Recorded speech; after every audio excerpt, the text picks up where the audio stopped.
नमस्कार. मी अरविंद आठले. गुरुशिष्य लक्षणावर सध्या आपली भाषणं चालू आहेत. 2-3 भाग झाले. आज हा तसा तिसरा भाग आहे. पहिले विवेक वैराग्य या विषयावर आपण केलं आणि त्यानंतर गुरु शिष्य यांच्या लक्षणांवर आपण बोलतो आहे.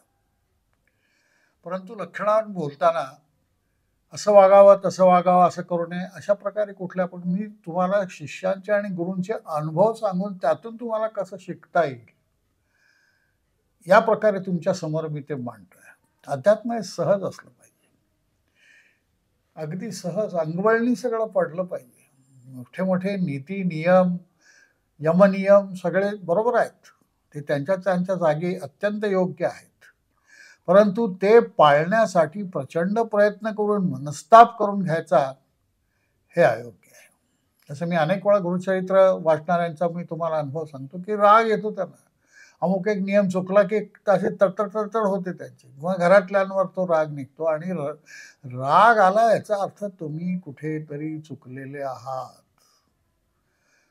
षड्रिपू जे आहेत, मुख्यतः अध्यात्माचा सगळा जो काही निचोड आहे ते तुमचे षड्रिपू गेले पाहिजे.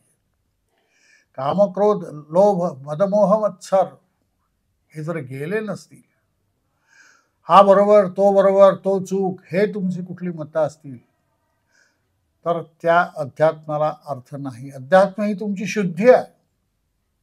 तुमचा जो काही जीवात्मा आहे याची सगळी ही जी काही वरची आवरणं आहेत, पुटं आहेत, ती सगळी जर गेली नाहीत आणि शुद्ध निखळ ब्रह्म त्यातून जर बाहेर येत नसेल तर त्या अध्यात्माला काही अर्थ नाही, त्या शिष्यत्वाला काही अर्थ नाही, आणि त्याला उपदेश करणाऱ्या गुरुत्वालाही काही अर्थ नाही.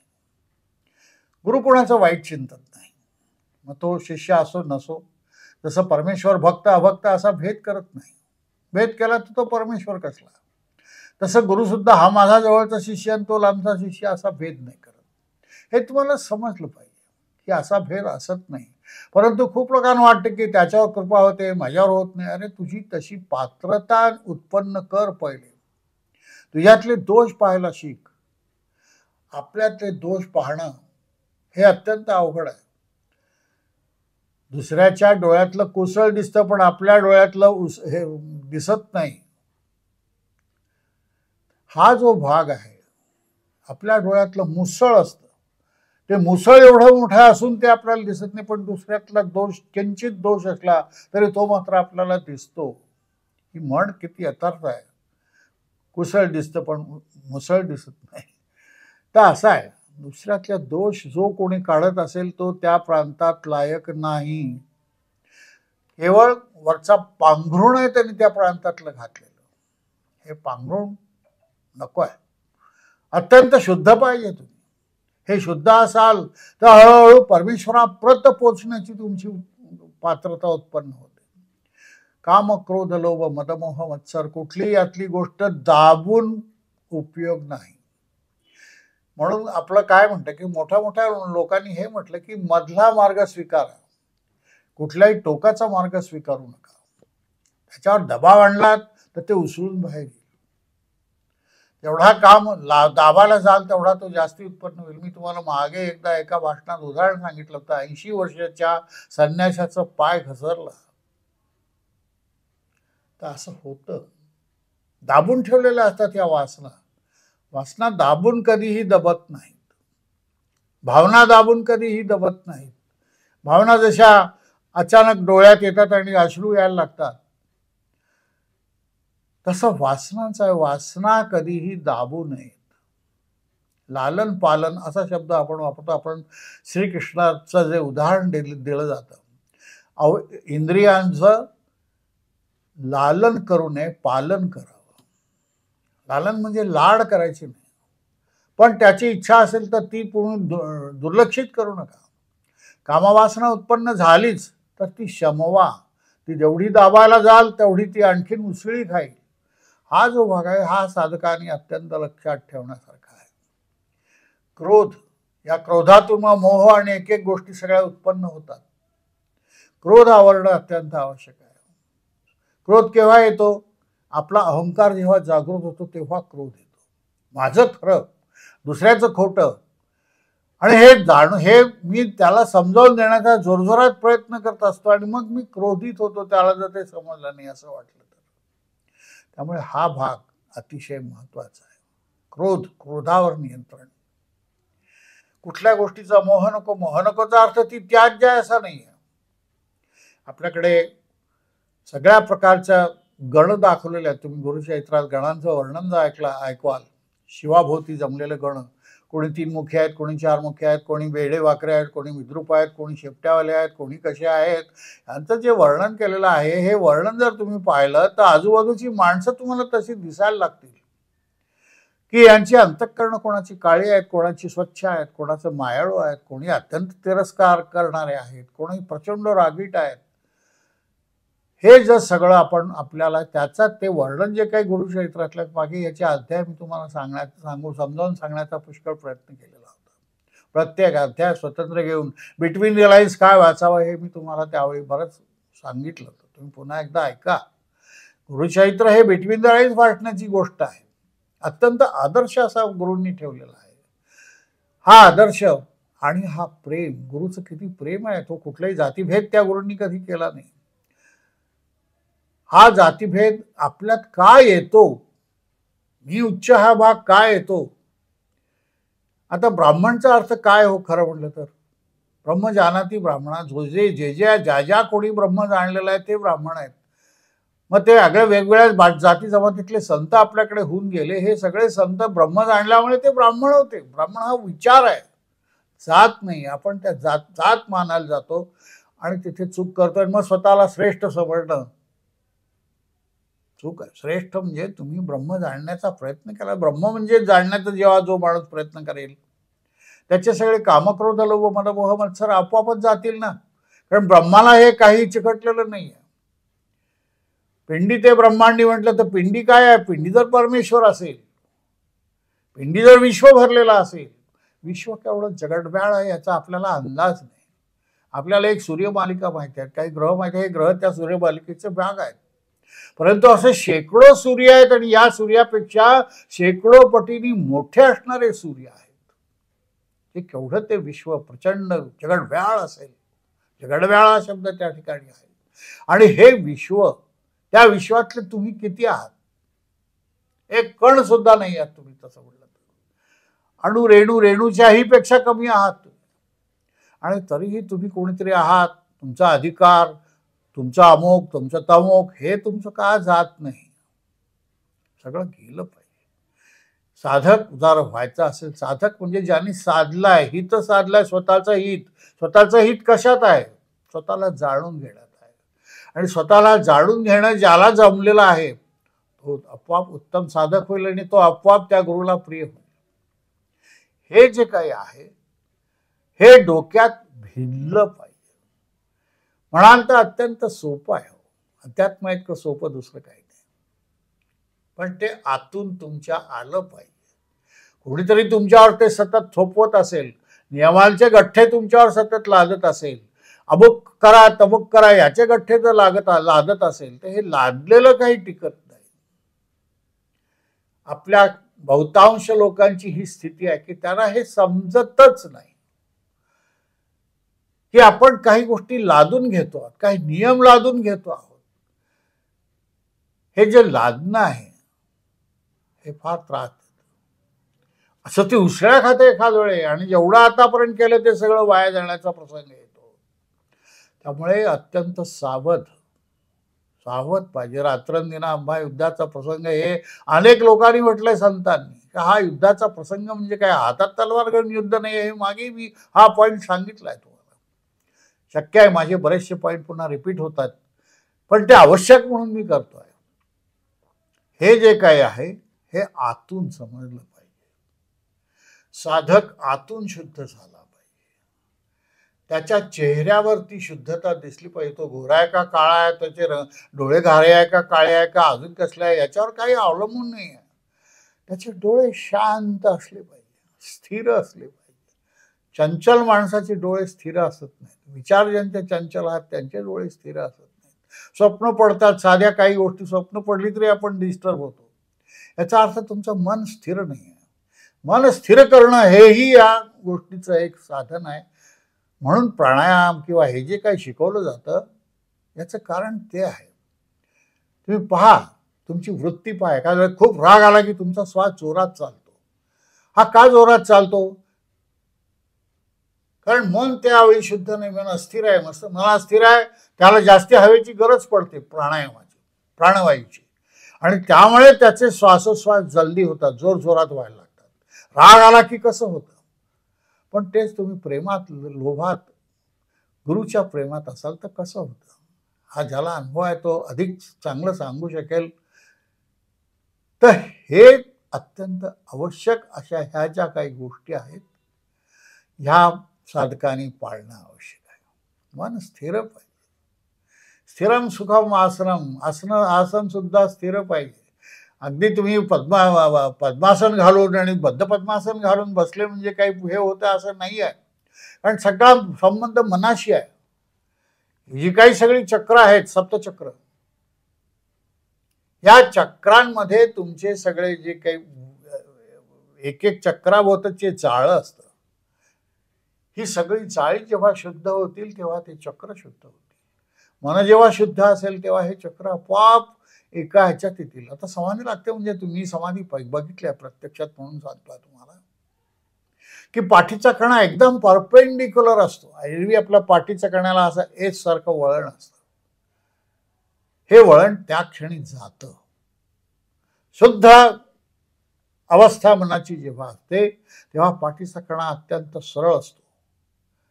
वरून काही टाकलं तर पूर्ण खाली येईल इतका तो सरळ होऊन जातो, ताठ.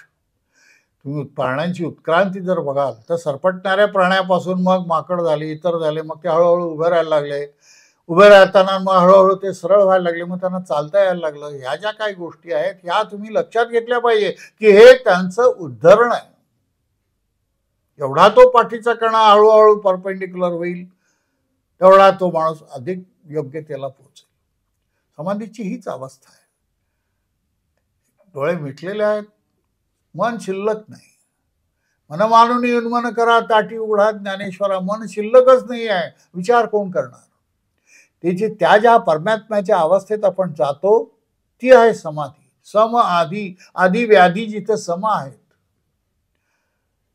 ह्या आधी व्याधी काय आहेत हे आपण शोधा. तुमच्या आधी काय आहेत, तुमच्या व्याधी काय आहेत. ह्या जेव्हा समान होतील तेव्हा तुम्ही त्या योग्यतेला पोचाल. तेव्हा हे पोचण्यासाठी मनाची जी काही तयारी आहे अत्यंत साधेपणाने राहा. कुणावर रागवू नका. प्रेमाने राहण्याचा प्रयत्न करा. चूक तुमची कुठेतरी असते याचा विचार करा. प्रत्येक वेळी काही समोरचाच माणूस चुकतो असं नाही. प्रत्येक माणसानं आपण सांभाळून घ्यायला शिकलं पाहिजे. कुटुंबात कसे आपण एखाद्याचं मुलगा चुकला तर आपण माफ करतो. आई वडिलांची एखादी चूक झाली तर मुलगा त्यांना माफ करतो. हे जसं आहे तसं तुम्ही समाजात वागलं पाहिजे. आजूबाजूला तुमच्या जी कोणी मंडळी आहेत यांच्याकडे, यांच्या दोषांकडे दुर्लक्ष करून त्यांच्या फक्त गुणांकडे तुम्ही लक्ष दिलं पाहिजे. आणि जेव्हा हे प्रेम तुम्ही त्यांना द्याल, तुमच्यात हा मतभेद नाही हे जेव्हा त्यांच्या लक्षात येईल तेव्हा तेही तुमच्याशी प्रेमाने वागतील.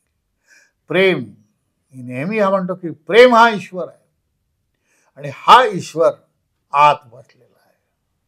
तुमच्या हृदयस्थ परमेश्वर जो काही आहे हा परमेश्वर आतच आहे. गुरु आतच आहे. सगळं काही आतच आहे. अँड दॅट तुम्ही निरनिराळ्या या लोकांची आत्मचरित्र वाचा. मी मुद्दाम अनेक संतांची ज्यांनी किती काबाड कष्ट केले आहेत त्यांची आत्मचरित्र तुमच्यासमोर मांडलेली आहेत. आणि यासाठी मोठे होण्यासाठी, अध्यात्माचा आनंद मिळवण्यासाठी त्यांनी काय काय प्रयत्न केले आहेत हे सगळे प्रयत्न बऱ्याच लोकांचे मी तुमच्या समोर मांडलेले आहेत. माणूस मोठा होतो मन मोठं होण्याने. हे मन मोठं करा. मन मानून तिथे मन मोठं काय, तिथे मन मारायचंच आहे. सगळ्या जो काही आपला घात, आमचे सद्गुरू म्हणतात की सगळा घात कल्पनाबाईंनी केलेला आहे. आपल्या मनात निरनिराळ्या कल्पना आहेत, काही स्टँडर्ड आपण ठरवलेले आहेत. हे म्हणजे हे म्हणजे ते, हे असेल तर बरोबर, ते असेल तर ते चूक, आणि बरोबरच करायचं. अरे हे आपोआप व्हायला पाहिजे. जे क्रियायोगी आहेत त्यांना हे माहिती आहे की एक विशिष्ट अवस्था आली की त्या क्रिया आपोआप शरीर करतं. तुम्हाला काही करावंच लागत नाही. तुम्ही फक्त तटस्थपणे पहा की काय काय होत आहे. मग ती नवली असो अजून काय असो, या सगळ्या क्रिया आपोआप होतात. या जेव्हा आपोआप होतात तेव्हा चित्तशुद्ध होतं. या सगळ्या क्रिया चित्तशुद्धीसाठी आहेत. चित्तशुद्धीचे मग अनेक मार्ग असू शकतात ना, बाकीच्या मार्गांचाही तुम्ही विचार करा. जे काही होत आहे त्याचे तुम्ही साक्षी व्हा, अलिप्त राहा. अलिप्त राहण्याची जशी जशी सवय कराल तसतसा आपोआप तुमच्या मनातले सगळे संभ्रम दूर होईल, मोह दूर होतील, वासना दूर होतील. अलिप्त राहण्याचा अभ्यास हा बहुतेक सगळ्या संतांनी सांगितलं की अलिप्त राहून पहा. तुम्ही म्हणजे तुमचं शरीर नाही. मी आता योगनिद्रेचे काही वेळा वर्ग घेतले, तुम्हाला ऑनलाईन पण घेतले. ह्याच्यामध्ये हा अनुभव येतो की मी म्हणजे शरीर नाही. माझ्या शरीराचा घोरण्याचा आवाज आतला मी ऐकत असतो. हा मी कोण आहे ऐकणारा? ते जड शरीर ऐकत नाही. हा तो लिंगदेह तुमचा असतो. स्वप्न कोण पाहतो हो तुमचे? तुम्ही ते डोळे मिटलेले असतात. एरवी आपण आपल्या मनात जी समजूत आहे की दिसते ते डोळ्याने, डोळे नसेल तर दिसत नाही, असं नाही आहे. स्वप्न पाहताच ना तुम्ही, डोळे बंद असलेले तरी, झोपेत असले तरी पाहता, मन जागृत नसले तरी स्वप्न पाहता ना तुम्ही. हे स्वप्न कोण पाहतो? तर तुमचा जो लिंगदेह असतो, हा लिंगदेह ते स्वप्न पाहतो. आणि गुरु माझ्या अनुभवाप्रमाणे बहुतेक वेळा गुरु जे काही ज्ञान देतो ते तुम्हाला सुप्तावस्थेत देतो. जागृतावस्थेत फार कमी वेळा ज्ञान दिलं जातं. सुप्तावस्थेत दिलं जातं की जे त्यावेळी तुम्हाला समजतच नाही. अनेक वेळा मला हा अनुभव आहे की लोक प्रश्न विचारतात, त्याचं मला माहिती नसलेलं उत्तर सुद्धा मी देतो. हे कसं देतो? कारण ते सुप्तावस्थेत मला कुठेतरी माझ्या गुरुनी शिकवलेलं आहे. ते त्यावेळी तो प्रसंग जागृत होतो. ते जे काही बोललेलं असतं ते जागृत होतं. असं आपण म्हणतो की बहुतेक सगळे रोग हे सायकोसोमॅटिक आहेत, मनावर अवलंबून आहेत. 90% रोग हे सगळे डॉक्टर किंवा हे ते शास्त्रच मानतं की हे सगळे मेजॉरिटी रोग हे सायकोसोमॅटिक आहेत. मग ज्याचं मन स्थिर, गंभीर आणि व्यवस्थित आहे, त्याच्या मनाला कुठला दंश होत नाही विचारांचा, त्याला रोग होईल का हो? म्हणून हे जे शेकडो वर्ष आयुष्य असणारी मंडळी आहेत त्यांना कुठले रोगच नाही. त्यांचं मन इतकं शुद्ध आहे, त्याला रोग होऊच शकत नाही. हा जो काही भाग आहे हा लक्षात घेऊन मनाची उत्तम तयारी करणं. मन मानुनी उन्मन करा, तर हे मन मारण्याला म्हणजे आपोआप व्हायला त्यासाठी गुरुला शरण जा. तुम्ही मन मारायला जाल तर ते मन मारलं जात नाही, ते आणखीन उसळी खाते. मगाशी जसं सांगितलं, कामविकार दाबायला गेला की तो उसळी खातो. अजून साधं एखादं दृश्य बघितलं तरी माणसांचा काम जागा होतो. मग प्रत्यक्ष ते बघितलं तर किती होईल? होतो. म्हणून हे सगळं टाळण्यासाठी साधना उत्तम सहज व्हायला पाहिजे. सहज योग. डोळे बंद करा, गुरुची आठवण करा आणि त्याला विनंती करा की बाबा माझ्यावर कृपा कर. व्यवहारातलं शक्यतो मागू नका. आता आपलं काही वेळा इलाज नसतो की आपोआपच ते बाहेर पडलं जातं. आपोआपच परमेश्वराचा सहारा घेण्याची आपल्याला इच्छा होते की बा करशील तर तूच करशील. करणारा तोच असतो, परंतु तो तुमच्या आतही बसला आणि तुम्ही जर विचार केला की हे व्हायला पाहिजे तर ते होईल. हा जो आतला परमेश्वर आहे तो तुमच्यात आहे. तुमचं मन तेवढं उत्तम जागृत उत्तिष्ठ जर केलं तर तुमच्याही हातून तुमचे बोललेले शब्द खरे होतील. कारण संतांचे शब्द का खरे होतात, आशीर्वाद का खरे होतात?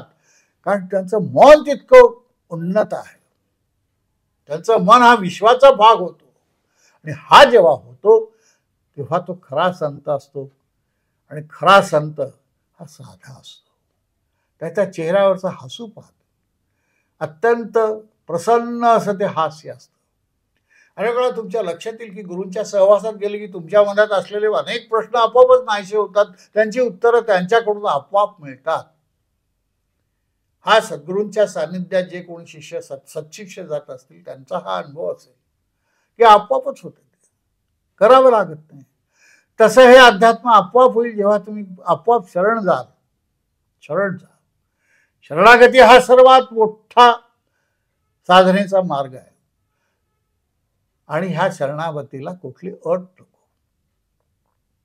संपूर्ण शरणागत तुमचं काही नाहीच आहे आणि वस्तुस्थितीत तुमचं काही नाही आहे. कोणाच्या पोटी जन्माला यावं हे जसं तुम्ही ठरवत नाही तसं आपल्या पोटी कोण जन्माला यावं हेही तुम्ही ठरवत नाही. ते तुमच्या कर्मांचा जो काही जसा काही विपाक असेल त्याप्रमाणे त्या देहात तुम्ही प्रवेश करणार. तुमची जशी मनस्थिती असेल गर्भधारणेच्या वेळी आई वडिलांची त्याप्रमाणे तो गर्भ तिथे येणार. हे सगळं ठरलेलं आहे. जगात काहीही वेगळं होत नाही. व्यासोच्छिष्ट म्हणतात प्रत्येकाला. कुठलं ज्ञान नवीन काय असत नाही. ते पूर्वी कोणीतरी आपोआप घेतलेलंच असतं. म्हणून अत्यंत उत्तम साधक व्हायचं असेल तर एकमेव मार्ग गुरुला शरण. नमस्कार.